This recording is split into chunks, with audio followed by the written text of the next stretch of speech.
Hai, perkenalkan, nama aku adalah Denis Yaloho. Yes, aku lahir di kota Medan, tepat di tanggal 23 Agustus tahun 1995. Yes, benar banget. Ini adalah di tahun 2020, di mana usiaku adalah di 25 tahun. Yes, benar banget. Usia 25 tahun itu adalah usia yang lumayan cukup sulit. Cukup sulit untuk apa? Tapi sebelumnya aku mau menceritakan dulu beberapa background dari pendidikan aku. Karena menurut aku, mau serendah ataupun setinggi apapun pendidikan kita, kita harus menginformasikan pendidikan yang kita tempuh kepada orang yang kita temui. Oke, pertama kalinya saya adalah dulu memulai pendidikan atau mulai sekolah, dia adalah di kota Jakarta, itu di TKC Cendrawasih, tepatnya kurang lebih di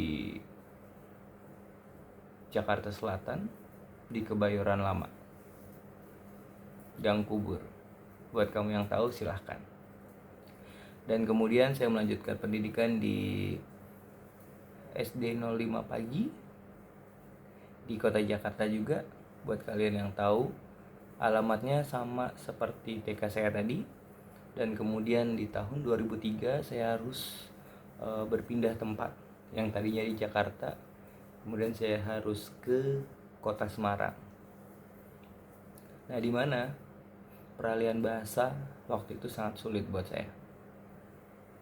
Mulai dari bahasa gue lu dengan logat Betawi, kemudian harus menyesuaikan ke teman-teman yang menggunakan bahasa Jawa dan logat yang menurut saya cukup unik, menggunakan medok dan intonasi penekanan kata yang lumayan berbelit-belit menurut saya waktu itu. Oke, itu adalah di kelas 3 SD.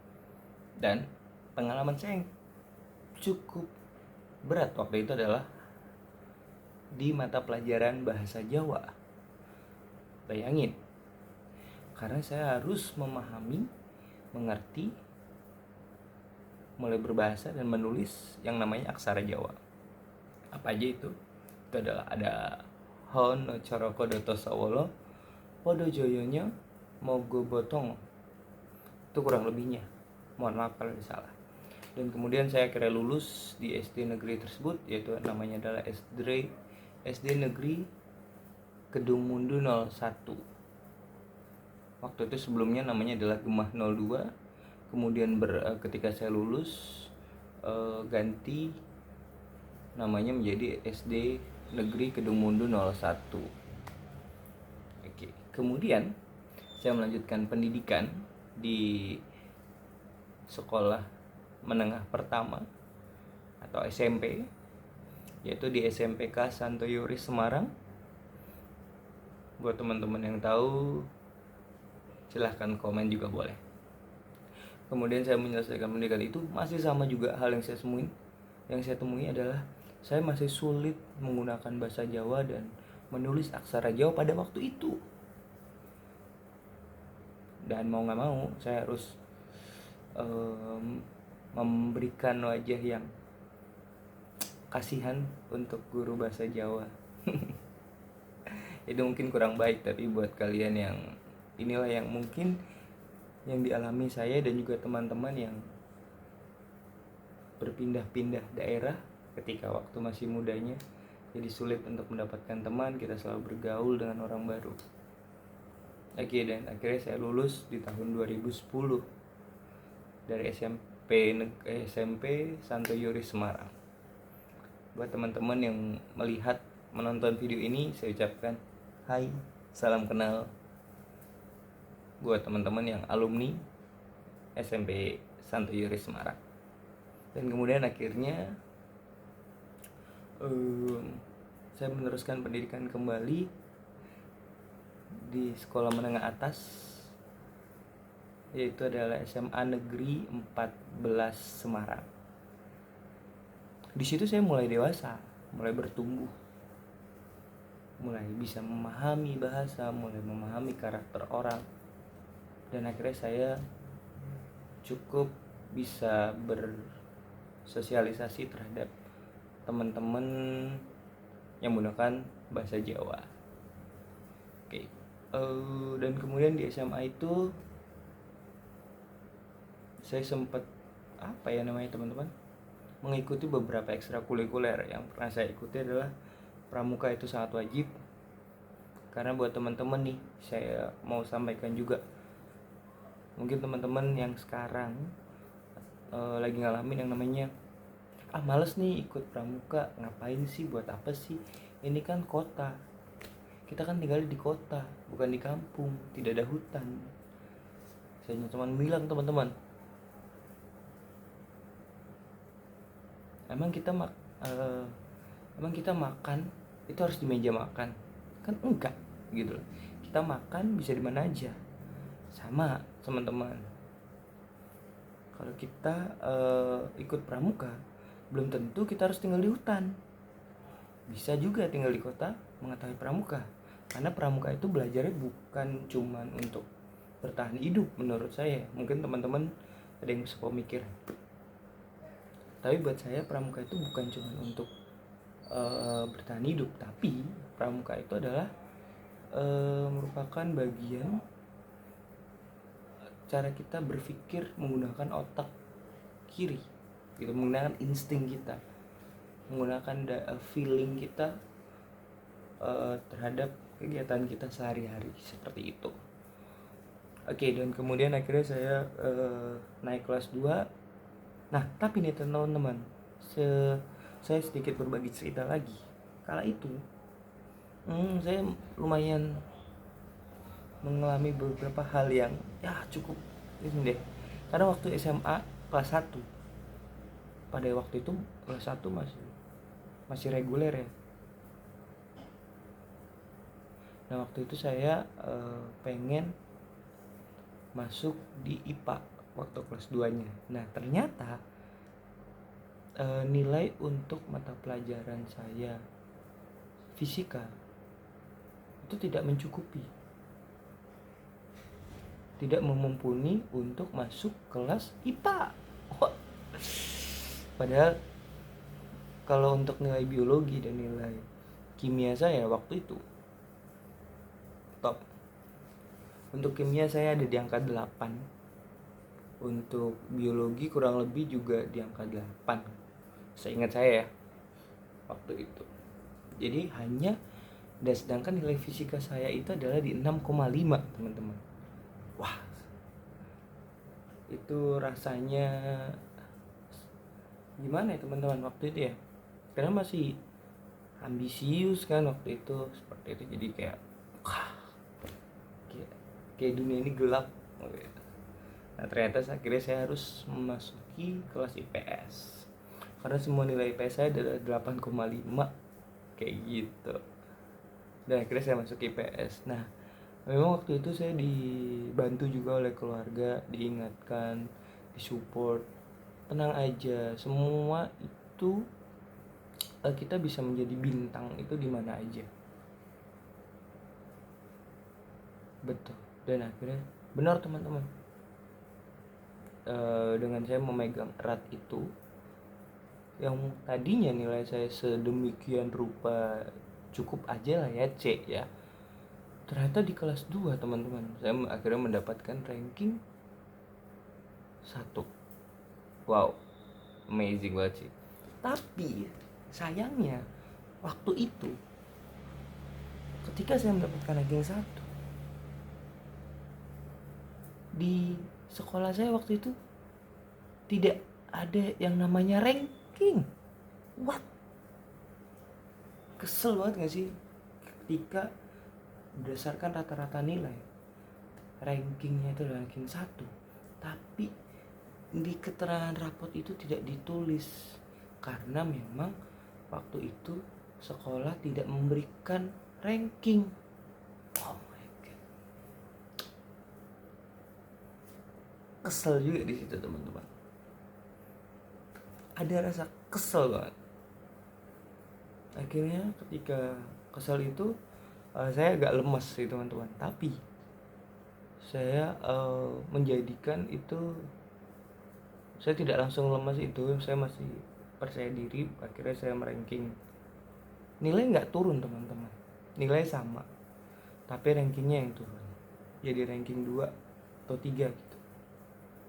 Oke, ternyata teman saya yang saya ajarin, ternyata ranking yang di atasnya adalah teman saya yang minta ajarin pelajaran yang dia sulit.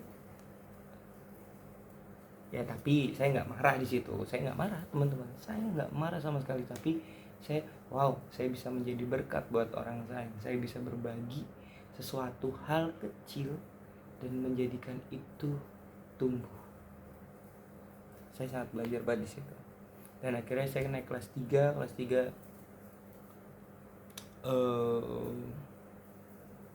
ya kelas 3 saya mulai menjadi star syndrome waktu itu teman-teman. Saya menjadi star syndrome yang ya saya pintar seperti itu ya.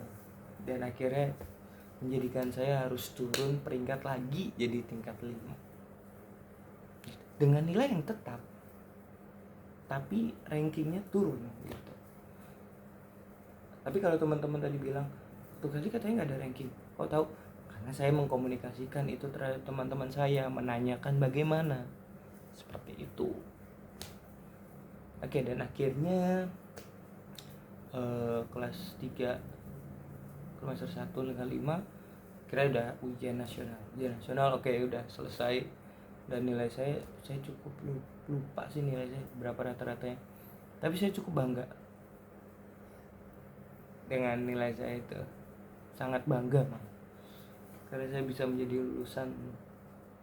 Saya mungkin dinilai UN tidak menjadi lulusan terbaik teman-teman, tetapi saya adalah berbangga diri lagi, saya adalah termasuk orang yang bisa masuk perguruan tinggi negeri dibandingkan teman-teman saya yang masuk di ranking ujian nasional terbaik itu. Jadi saya mulai star syndrome lagi, tapi star syndrome-nya hanya sebatas teman-teman SMA. Dan akhirnya saya masuk di Universitas Perguruan Tinggi Negeri, yaitu di Undip pada tahun 2013. Dan saya akhirnya masuk saya waktu itu ngambilnya memang akhirnya nih teman-teman ya, saya dulu inginnya komunikasi, ternyata tidak ternyata kepintaran saya, daya otak saya, dan kalau misalnya disaingin sama di luar sekolah saya masih kalah ternyata, seperti itu. Dan akhirnya lewat jalur rapot saya dapat, kalah dengan jurusan yang saya pilih. Waktu itu saya pilihnya komunikasi, ekonomi, akuntansi, dan juga nggak ada sih, udah itu doang. Terus selanjutnya itu waktu itu masih SNMPTN. Terus habis itu ganti SBM saya masih jurusan yang kekeh sama SNMPTN. Dan akhirnya ketika jalur UM, saya masuk ke jalur UM. Nah tapi buat teman-teman, wah nanti saya nyebut UM nih, wah UM ternyata bayar, enggak teman-teman, enggak sama sekali.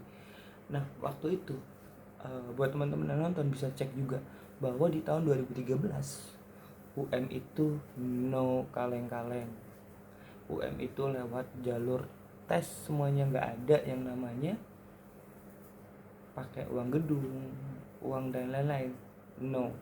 Jadi saya tetap tes dan akhirnya saya masuklah di jurusan D3 Pertanahan, Fakultas Ilmu Sosial dan Ilmu Politik, Universitas Diponegoro. Dan akhirnya saya menyelesaikan pendidikan saya di Undip di tahun 2016 dengan IPK berapa? Dengan IPK 3,19. Dengan berapa tahun? Itu teman-teman boleh hitung. Saya dinyatakan lulus berdasarkan wisuda. Itu adalah di tanggal 28 Oktober 2016. Dan saya masuk di Undip 2013. Berarti kalau kita hitung, misalnya 13-nya dihitung teman-teman, 13, 14, 15, 16. Saya tetap 3 tahun teman-teman. 3 tahun ya. 14, 15, 16. 3 tahun saya menyelesaikan sesuai, dan itu tidak lewat di tahun 2016. Saya sudah selesai sebenarnya di tahun 16 awal. Ya 2016 awal sebenarnya saya sudah selesai, cuman saya lanjutin lagi untuk beberapa perbaikan yang menurut saya kurang. Oke, itu. Dengan IPK, dan waktu itu saya termasuk di 10 orang pertama dari jumlah jurusan saya. Cukup berbangga diri gitu. 10 orang dari jurusan saya yang lulus, ya kan? Oke, dan akhirnya saya lulus dengan IPK sekian teman-teman, 3,19. Nilai yang memuaskan, bukan cukup ya, sangat memuaskan, seperti itu. Dan akhirnya saya kira akan indah teman-teman. Ternyata tidak seindah itu, tapi no problem. Walaupun dengan IPK yang memuaskan, saya banyak belajar di situ. Saya banyak mengetahui hal ini hal itu, karena saya juga, kenapa saya berbangga teman-teman, karena saya itu waktu kuliah juga sekalian bekerja, melakukan pekerjaan freelance, yaitu menjadi seorang penyiar radio. Yang dimana jamnya itu adalah ketika teman-teman kampus saya itu sore ke malamnya itu mungkin bermain nongkrong, saya harus bekerja di situ. Jadi saya memang tidak banyak menggunakan waktu untuk berkumpul atau nongkrong sama teman-teman saya waktu itu. Jadi ya udah, saya lempeng aja. Paling nongkrongnya adalah ketika jeda. Ketika misalnya kuliah jam 7 sampai jam 9. Terus nanti kuliah lagi jam 11. Itu paling di situ, atau jam 1. Jadi jam 9 ke jam 1 itu saya nongkrong lah sama teman-teman saya di kos gitu, ataupun di warteg, di burjo, bebas. Jadi seperti itu, dan akhirnya banyak hal yang saya pelajarin. Hal terbesar, jadi ketika saya menempuh pendidikan dari TK, SD, SMP, SMA, yang mau saya bagikan ada di sini teman-teman.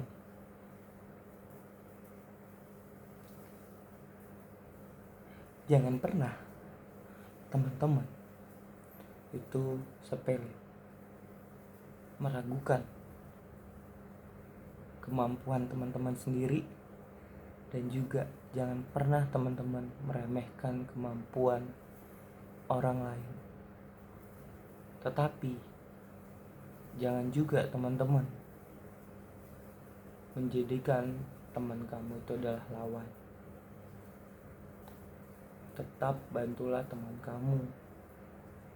Mungkin kamu belum menjadi bintang saat ini, ketika kamu banyak membantu teman-teman kamu, tapi setidaknya teman-teman, kamu menjadi bintang di hati kamu sendiri.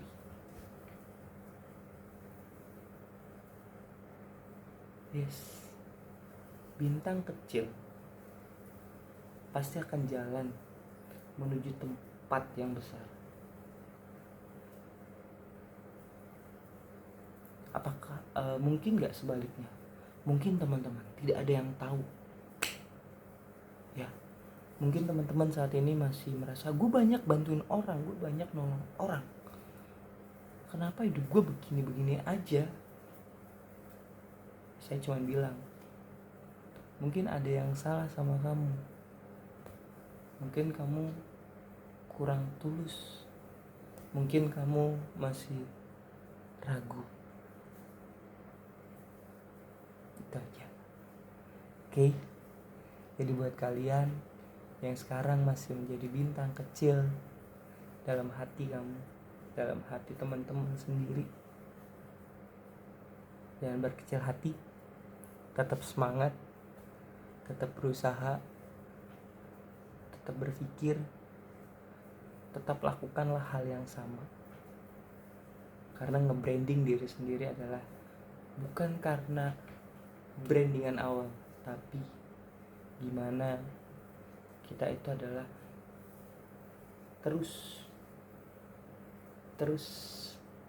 dan terus. Oke, itu aja dari saya. Semoga bisa bermanfaat buat teman-teman semua. Saya Denny Syaloho. Salam damai dari saya. Peace.